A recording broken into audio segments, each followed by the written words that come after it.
এখন আমরা দাঁড়িয়ে আছি মুম্বাই এয়ারপোর্টের ভিতরে। সবার লাগেজগুলো ঘুরছে, আমিও দাঁড়িয়েছি আমার লাগেজটা রিসিভ করার জন্য।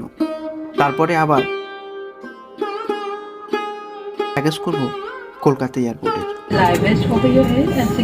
অবশেষে পৌঁছে গেছি, প্লেনের ভিতরে বসে গেছি। আমাদের প্লেন কিছুক্ষণের মধ্যে ছাড়বে মুম্বাই টু কলকাতা। প্লেন উঠতে থাকলো, লাইটিং অনেক সুন্দর লাগছে।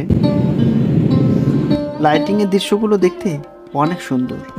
আকাশ যখন ধরে নিল, তারপর আমরা খাওয়া দাওয়া সেরে নিলাম। তারপরে আমরা কিছুক্ষণের মধ্যে 10:45-এ দাঁড়িয়ে গেল কলকাতায়। আমরা তাড়াহুড়ো করে নামার জন্য ব্যস্ত। তারপরেই আমাদের লাগেজগুলো আবার রিসিভ করার জন্য দাঁড়িয়ে আছি। অবশেষে পেয়ে গেলাম।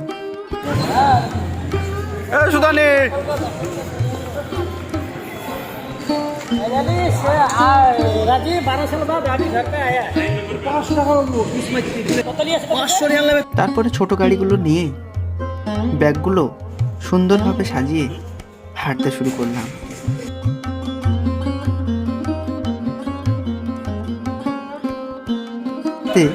পৌঁছে গেলাম মেন গেটের সামনে। চলে এসেছি 3 নাম্বার গেট দিয়ে বাইরে বেরিয়ে পড়বো। অবশেষে বাইরে বেরিয়ে গেছি। সবাই সবার জন্য অপেক্ষা করছি। কারো ভাই, কারো বাবা, কারো আত্মীয়, সব আপন আপন গাড়ি নিয়ে অপেক্ষা করছে। খুঁজতে খুঁজতে পেয়ে গেলাম আমার ভাই দাঁড়িয়ে আছে আমার জন্য। অবশেষে চেপে গেলাম গাড়িতে, তাড়াহুড়ো করে মালগুলো উপরে নিয়ে। গাড়ি চলতে থাকলো।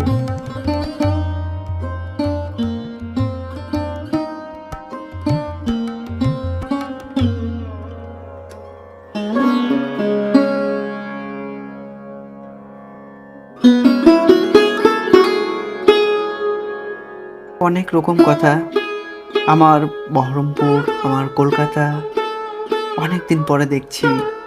বহরমপুরটাকে দেখবো সেই আশা নিয়ে চড়তে থাকলাম। বাড়ি আসতে আর ভিডিও করতে পারিনি, ঘুমিয়ে গিয়েছিলাম। তারপরে ফার্স্ট সকালে উঠে বিছানা।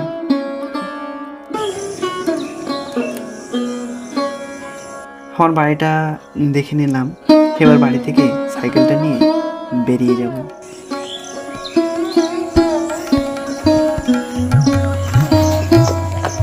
দেখতে দেখতে সেই নতুন পুলের রোডটা মিস করছিলাম বাইরে থাকতে। তো পিঙ্ক কালারের আরটিআরটা নিয়ে বেরিয়ে গেলাম। কিছুক্ষণ ছোটার পরে আরটিআরটা দাঁড় করালাম।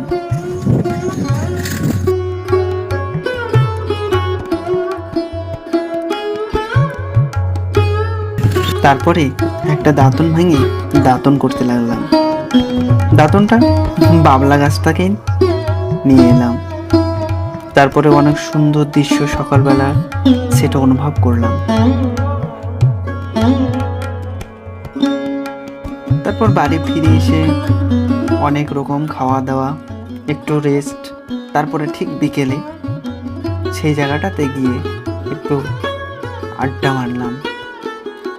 বিকেলটা অনেক সুন্দর। আজ থেকে 7 বছর আগেই সব বন্ধু মিলে এই জায়গাতে চুটে আড্ডা মারতাম।